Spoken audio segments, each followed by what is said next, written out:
Hello everyone. Today we will start our next chapter, that is entrepreneurship development. This is our third chapter of OC, entrepreneurship development. First one, introduction. Entrepreneurship is a full-time job which requires dedication and hard work. Entrepreneurs are innovators. They are owners, producers, market creators, decision takers, and risk takers. Entrepreneurs are referred to as a fourth factor of production, along with the other factors such as land, labor, and capital. They generate development, they generate employment opportunities, so they are the backbone of nation's economic progress. They play a very important role in the development of any country. So see here, first one, what is entrepreneurship? So entrepreneurship is a full-time job which requires dedication and hard work. Entrepreneurs are innovators, also they are owners, producer, market creators, decision takers and risk takers. म्हणजे entrepreneurship म्हणजेच हा फुल time job आहे. याच्यामध्ये या जॉबसाठी आपल्याला dedication आणि hard work घ्यावं लागत असतं. म्हणजेच एंटरप्रेनर हे इनोव्हेटर्स असतात, त्याचप्रमाणे ते ओनर असतात, प्रोड्युसर असतात, मार्केट क्रिएटर्स असतात, त्याचप्रमाणे decision takers and risk takers असतात. आता एंटरप्रेनरशिप म्हणजेच काय, तर याचा अर्थ असा आहे की जो बिझनेस स्टार्ट करतो त्याचा जो ओनर आहे त्याला आपण एंटरप्रेनरशिप म्हणतो. आणि मग त्या व्यवसायामध्ये, त्या बिझनेसमध्ये तो उतरल्यानंतर त्याला साहजिकच रिस्क बिअर करावी लागते. मग या रिस्क घेत असताना त्याला अनेक प्रकारचं, ज्याला आपण इनोव्हेटर्स म्हणतो, त्याचे स्वतःचे स्किल, स्वतःचं जे नॉलेज आहे ते यूज करून तो बिझनेस जास्तीत जास्त चांगल्या प्रकारे डेव्हलप करत असतो. तर यालाच आपण entrepreneurs are referred to as a fourth factor of production. त्याला आपण फोर्थ फॅक्टर ऑफ प्रोडक्शन असंही म्हणतो. त्याचप्रमाणे याच्यामध्ये हे जे फोर्थ फॅक्टर्स ऑफ प्रोडक्शनसाठी लागणारे लँड, लेबर आणि कॅपिटल रिक्वायर्ड असतं. तर या सगळ्याला एंटरप्रेनरशिपमध्ये सगळ्या गोष्टींची आवश्यकता असते. त्याचप्रमाणे यामध्ये जो एंटरप्रेनरशिप आहे याच्यामुळे काय होत असतं की अपॉर्च्युनिटीज मिळत असतात. म्हणजेच एम्प्लॉयमेंट होत असते, म्हणजेच वेगवेगळ्या प्रकारचे रोजगार उपलब्ध होत असतात. आणि यालाच त्यामुळे आपण backbone of nations economic progress असं म्हणतो. तर याच्यामध्ये आपण आधी पहिल्यांदा हिस्ट्री बघायची आहे की एंटरप्रेनर कुठून वर्ड आला, त्याची हिस्ट्री कोणती आहे ते आपण बघायचं आहे. In the early 16th century, the term entrepreneur or used by Frenchman to denote men leading in military expedition. Around 1700 AD, the term was used in France for contractors or architects. By the early 18th century, the term was applied to business and economic activities by the French economist Richard Courtilian. तर याच्यामध्ये आपण history बघतोय. तर हिस्ट्रीमध्ये आपण बघू शकतो की एंटरप्रेनर हा जो वर्ड आहे तो पहिल्यांदा फ्रेंच मॅन जो आहे त्याने यूज केला होता. आणि हा word denote for main leading in military expedition, म्हणजेच याच्यामध्ये मेन लिडिंगसाठी वापरला गेला. त्याचप्रमाणे 1700 AD या दरम्यान मात्र हा वर्ड फ्रान्समध्ये वापरला गेला, ज्याच्यामध्ये आर्किटेक्ट किंवा त्याला आपण कॉन्ट्रॅक्टर असं म्हणतो. त्याचप्रमाणे 18th centuryमध्ये सुद्धा इकॉनॉमिक ॲक्टिव्हिटीज म्हणजेच फ्रेंच इकॉनॉमिक्स रिचर्ड यांनीसुद्धा 18th centuryमध्ये बिझनेस आणि इकॉनॉमिक ॲक्टिव्हिटीजसाठी हा वर्ड यूज केलेला आपल्याला दिसून येतो. In 1848, the famous economist John Stuart Mill describe entrepreneurship as the founding of a private enterprise. तर 1848मध्ये सुद्धा फेमस इकॉनॉमिस्ट जो आहे जॉन स्टुअर्ट मिल याने मात्र एंटरप्रेनरशिप हा प्रायव्हेट एंटरप्राइज म्हणून हा वर्ड यूज केलेला आहे. ते हे बघितल्यानंतर आपण पुढचे त्याचे कन्सेप्ट बघायचे आहेत की नक्की एंटरप्रेनर म्हणजेच काय किंवा एंटरप्रेनरशिप म्हणजेच काय. The concept of entrepreneurs varies from industry to industry, country to country, as well as from time to time. Economists never had a consist definition entrepreneur or entrepreneurship. The word entrepreneur comes from the French verb entreprendre. It means to undertake. म्हणजे हा जो word आहे entrepreneur, हा ही जी concept आहे ती वेगवेगळ्या ठिकाणी बदललेली आपल्याला दिसून येते. म्हणजेच याच्यामध्ये एंटरप्रेनर किंवा एंटरप्रेनरशिप या वर्डचा अर्थ जो आहे तो फ्रेंच वर्ब एंटरप्रिडेट याच्यापासून तयार झालेला आहे आणि त्याचा अर्थ आहे म्हणजे to undertake. An entrepreneur is a person who start a business and is willing to risk loss in order to make money. तर याच्यामध्ये एंटरप्रेनर म्हणजे अशी एक व्यक्ती जो बिझनेस स्टार्ट करतो आणि त्याच्यामध्ये तो रिस्क किंवा लॉस जो आहे तो सफर करत असतो. म्हणजेच हे सर्व साहजिक असतो टू मेक अ मनीसाठी करत असतो. The common keyword business and risk are interrelated. If there is no real business or risk, a person cannot be called as an entrepreneur. म्हणजेच याच्यामध्ये एंटरप्रेनरमध्येच बिझनेस आणि रिस्क हे इंटररिलेटेड वर्ड्स आहेत आणि जर त्याच्यामध्ये रिअल बिझनेस नसेल, त्याच्यामध्ये रिस्क नसेल तर तो एंटरप्रेनर होऊ शकत नाही.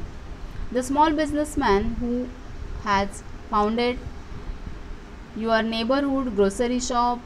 म्हणजेच इथे आपल्याला फॉर एक्झाम्पल दिलेत की कोणकोणत्या एंटरप्रेनरशिपमध्ये येतात. तर ग्रोसरी शॉप आहे, laundry services, multibillion Reliance company, it means it is application, plumber, हे सर्व जे आहेत ते आपण एंटरप्रेनरशिपमध्ये यूज करू शकतो.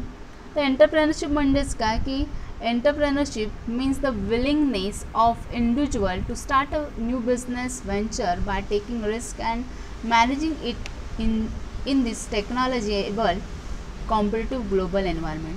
म्हणजे आपण बघतोय की आत्ताचं जे एन्व्हायरमेंट आहे ते कॉम्पिटेटिव्ह एन्व्हायरमेंट आहे आणि याच्यामध्ये आपला बिझनेस ग्रोथ करायचं आहे, एक्सपांड करायचं आहे, म्हणजेच त्याच्यामध्ये टिकून राहायचं आहे. तर त्यासाठी रिस्क घेणं गरजेचं असतं आणि या एंटरप्रेनरशिप म्हणजेच याच्यामध्ये इंडिव्हिज्युअली एखादा पर्सन आपला बिझनेस स्टार्ट करत असतो, व्हेंचर स्टार्ट करत असतो. तर त्यावेळी त्याचं एक टेकिंग म्हणजे तो रिस्क घेत असतो आणि त्याप्रमाणे आपला बिझनेस टिकवून ठेवायचं काम करत असतो.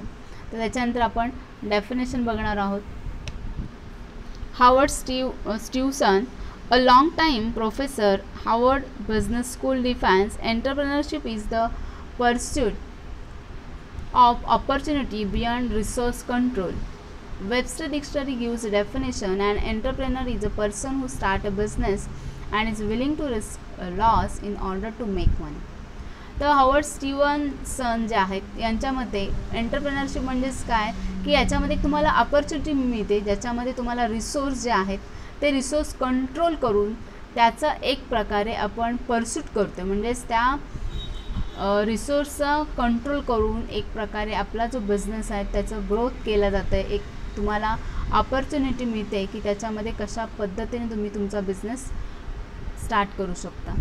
त्याचप्रमाणे वेबस्टरच्या मताप्रमाणे एक पर्सन आहे की ज्याने ते बिझनेस स्टार्ट केलेला आहे आणि त्याच्यामध्ये तो रिस्क जे आहे, लॉस आहे, हा येताना आपल्याला दिसून येतो. The Oxford English dictionary defines as entrepreneur is a person who organize and operates a business or business taking or greater than normal financial risk in order to do so. तर Oxford English डिक्शनरीनुसार सुद्धा entrepreneur म्हणजेच काय की अशी व्यक्ती जे organise करते, ऑपरेट करते बिझनेस टू बिझनेस आणि त्याच्यामध्ये जो मिळणार जो त्यांनी फायनान्शियल रिस्क घेतलेला असतो तो मात्र याच्यामध्ये मोठ्या प्रमाणात घेतला जात असतो. तर नेक्स्ट आपण बघणार आहोत ते म्हणजेच characteristic of entrepreneur. Entrepreneurs have some special characteristic like a creative thinking, imagination, enthusiasm, sincerity. म्हणजे आपल्याला माहिती आहे की एंटरप्रेनर जो आहे, जो त्याच्यामध्ये बिझनेसमॅन ज्याला आपण म्हणतो आहे, तो आपला बिझनेस स्टार्ट करत असताना त्याच्याकडे एक क्रिएटिव्ह थिंकिंग असणार आहे, इमॅजिनेशन असणार आहे, त्याचप्रमाणे एक सिन्सिअरिटी असणार की त्याप्रमाणे त्याच्याकडे हे सगळे कॅरेक्टरिस्टिक्स असणं गरजेचं आहे. तर फर्स्ट आपण बघतोय ते म्हणजे इंटेलेक्च्युअल कॅपेबिलिटीज.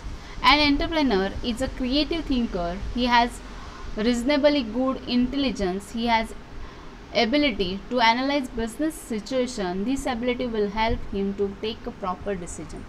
तर याच्यामध्ये इंटेलेक्च्युअल कॅपेबिलिटीज म्हणजेच याच्यामध्ये एंटरप्रेनर हा क्रिएटिव्ह थिंकर आहे.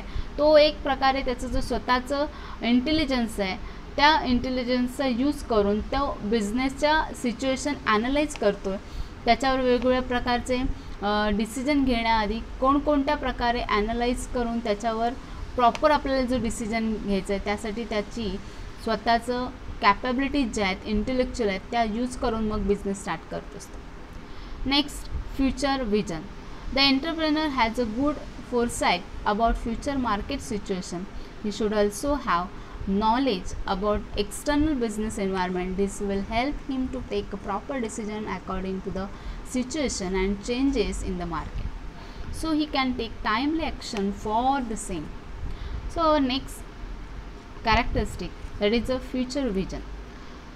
तर यामध्ये जो एंटरप्रेनर आहे हा काय करत असतो की जो फ्युचर म्हणजे मार्केट सिच्युएशन सध्याची काय आहे आणि त्याप्रमाणे फोरसाईट करत असतो. म्हणजेच इन फ्युचर कोणकोणते आपल्याला त्याचे फायदे होऊ शकतात हे याचा विचार करून त्याप्रमाणे तो स्वतःचा नॉलेज हा त्या बिझनेस एन्व्हायरमेंटमध्ये यूज करत असतो. आणि हे करत असताना प्रॉपर डिसिजन घेऊन त्या ठिकाणी असणारी सिच्युएशन आहे त्याचप्रमाणे मार्केटमध्ये होणारे चेंजेस या सर्व गोष्टींचा विचार करून एक ॲक्शन घेतली जाते आणि ती ॲक्शन म्हणजेच आपली फ्युचर विजन असतं. नेक्स्ट आहे ते म्हणजे hard work. An entrepreneur is ready to work hard. It is more necessary when a new venture is started. He has to work for long hours. Many times he has to handle the main areas of business independently. This will make him successful. तर यामध्ये कोणताही entrepreneur असेल तर तो साहजिकच तयार असतो तो म्हणजे हार्डवर्क करायला. म्हणजेच याच्यामध्ये ज्यावेळी त्याचं व्हेंचर किंवा त्याचा जो बिझनेस तो स्टार्ट करतो त्यावेळी तो खूप बराच वेळ म्हणजेच लॉंग अवर्स तो वर्क करत असतो आणि हेच करत असताना त्या बिझनेसच्या संदर्भात जो इतर ज्या गोष्टी आहेत त्या संदर्भात इंडिपेंडेंटली हँडल करत असतो. म्हणजेच तो एक प्रकारे सक्सेसफुल त्याच ठिकाणी होत असतो. म्हणजेच तो वर्क हार्ड करत असतो. Next, technical knowledge. An entrepreneur has good technical knowledge about his business. The entrepreneur has the ability to update himself with the latest knowledge about the product, process and technology. तर याच्यामध्ये जेव्हा entrepreneur आपला business start करतो आहे तर त्याचं त्या बिझनेसचं technical knowledge असणं गरजेचं आहे. त्यांनी कोणकोणत्या प्रोडक्टचं जे प्रोडक्ट आहे त्याचं कुठलं प्रोडक्शन करायचं आहे त्यासाठी कोणकोणत्या प्रोसेस आहेत कोणकोणत्या टेक्नॉलॉजी यूज करायच्या आहेत या सगळ्या गोष्टींचा विचार करून लेटेस्ट टेक्नॉलॉजी त्याच्यामध्ये वापरून लेटेस्ट नॉलेज वापरून एक प्रकारे टेक्निकल नॉलेज तो स्वतः क्रिएट करत असतो. Next, communication skills. An entrepreneur needs to communicate with different people like customers, suppliers, creditors, employees, etc. He must be able to express his ideas and strategies effectively. It is necessary that there is a proper understanding between the sender and the receiver of the message. तर याच्यामध्ये entrepreneur ज्यावेळी communicate करत असतो म्हणजेच तो customer, supplier, creditors आणि एम्प्लॉईजसोबत जेव्हा communicate करत असतो त्यावेळी मात्र स्वतःच्या ज्या आयडियाज आहेत स्ट्रॅटेजिक आहेत त्या एक प्रकारे इफेक्टिवली यूज करत असतो आणि त्याचा परिणाम साहजिकच त्याच्या बिझनेसवर होत असतो. म्हणजेच त्याच्यामध्ये चांगल्या प्रकारे तो एक प्रॉपर अंडरस्टँडिंग होत असतं त्या सेंडर आणि रिसिव्हरमध्येच. म्हणजे कम्युनिकेशन स्किल हे महत्त्वाचा हा असं कॅरेक्टरिस्टिक आहे. Next, highly optimistic. An entrepreneur has to always think positively. He is always hopeful and confident about market situation. Even in failure times, such positive attitude help him to run his business successfully. तर याच्यामध्ये next characteristics आहे तो म्हणजे highly optimistic. ती एंटरप्रेनरमध्ये लक्षात आपल्याला माहिती आहे की एंटरप्रेनरशिप म्हणजे तिथंच रिस्क घेतली जात असते. म्हणजेच याच्यामध्ये तो एक प्रकारे कॉन्फिडन्स असतो, पॉझिटिव्ह थिंकर असतो, त्याचप्रमाणे तो एक होपफुल असतो की मार्केट सिच्युएशन ही टाईम टू टाईम चेंज होत असते. म्हणजे कधी कधी त्याला त्या फेल्युअरनेस पण येत असतो. म्हणजेच याच्यामध्ये असं होत असताना म्हणजे आपण बघू शकतो एक्झाम्पल काय की सध्या कोविड-19 म्हणजेच जो व्हायरस आलेला आहे कोरोनाचा त्याच्यामुळे खूप पूर्ण बिझनेसमध्ये असं जो बिझनेस आहे तो थंड चाललेला आहे, म्हणजेच पूर्ण त्याच्यामध्ये एक प्रकारे सगळ्यांनी रिस्क घेतलेली आहे की प्रत्येकाचा बिझनेस स्टॉप झालेला आहे, म्हणजे याच्यामध्ये फेल्युअरनेस आपल्याला दिसून येतं. मग अशा वेळीसुद्धा तो एंटरप्रेनर जो आहे तो पॉझिटिव्ह ॲटिट्यूड ठेवतो आणि त्यामुळे तो त्याचा बिझनेस हा सक्सेसफुली चालू ठेवू शकतो. Next, risk bearing capacity. Successful entrepreneur takes calculate risk. He is ready to face challenges and always seeks new and more opportunities. तर आपल्याला माहिती आहे की एंटरप्रेनरशिप म्हटलं की तर रिस्क बिअरिंग असतो, त्यामुळे याच्यामुळे सक्सेसफुल जो एंटरप्रेनर आहे तो एक प्रकारे रिस्क घेतच असतो आणि वेगवेगळे जे चॅलेंजेस येतात त्याला फेस करण्यासाठी तो एक प्रकारे रेडीच असतो. आणि मग अशावेळी तो स्वतःच्या न्यू आयडियाज असतील तर त्याच्यासाठी तो वापर करत असतो, म्हणजेच तो वेगवेगळ्या योग्य संधीची अपॉर्च्युनिटीची वाट बघत असतो. Next, self confidence. An entrepreneur has self-confidence. He has a positive desire to achieve his goal. Such self-motivation keeps him strong and confident to face various obstacles. तर याच्यामध्ये सेल्फ कॉन्फिडन्स त्या एंटरप्रेनरमध्ये असणं गरजेचं आहे, कारण त्यामुळं पॉझिटिव्ह जे त्याचे थिंकिंग हे होत असतं आणि मग त्याचं गोल जे आहे ते अचीव करण्यास साहजिकच मदत होत असते, म्हणजेच तो सेल्फ मोटिवेशन असतो आणि त्यामुळे कॉन्फिडन्स असल्यामुळे वेगवेगळे जे ऑब्स्टॅकल असतात फेस करावे लागत असतात त्याच्यामध्ये तो चांगल्या प्रकारे सेल्फ कॉन्फिडन्स असल्यामुळे तयार होत असतो. तर हे आपण सगळे बघितले ते कॅरेक्टरिस्टिक्स. नेक्स्ट आपला पॉईंट आहे म्हणजे qualities of a successful entrepreneur. तर याच्यामध्ये हा जो पॉईंट आहे क्वालिटीज ऑफ सक्सेसफुल एंटरप्रेनर, तर आपल्याला जे 25% रिड्यूस केलेला सिलेबस आहे तर त्याच्यामध्ये ह्या क्वालिटीज आपण घेणार नाही आहोत, पण क्वालिटीज जे आहेत ते डिसिप्लिन आहे, त्याचप्रमाणे confidence, open minded, self starter, competitive, creativity, determination, strong communication skill, strong work ethic and passion. So this is our qualities of entrepreneur. तर हे आपल्याला एक्झाममध्ये नसणार आहे, म्हणजेच कॅरेक्टरिस्टिक ऑफ एंटरप्रेनर हा आपल्याला जो पॉईंट आहे तो महत्त्वाचा आपण आता कंप्लीट केलेला आहे.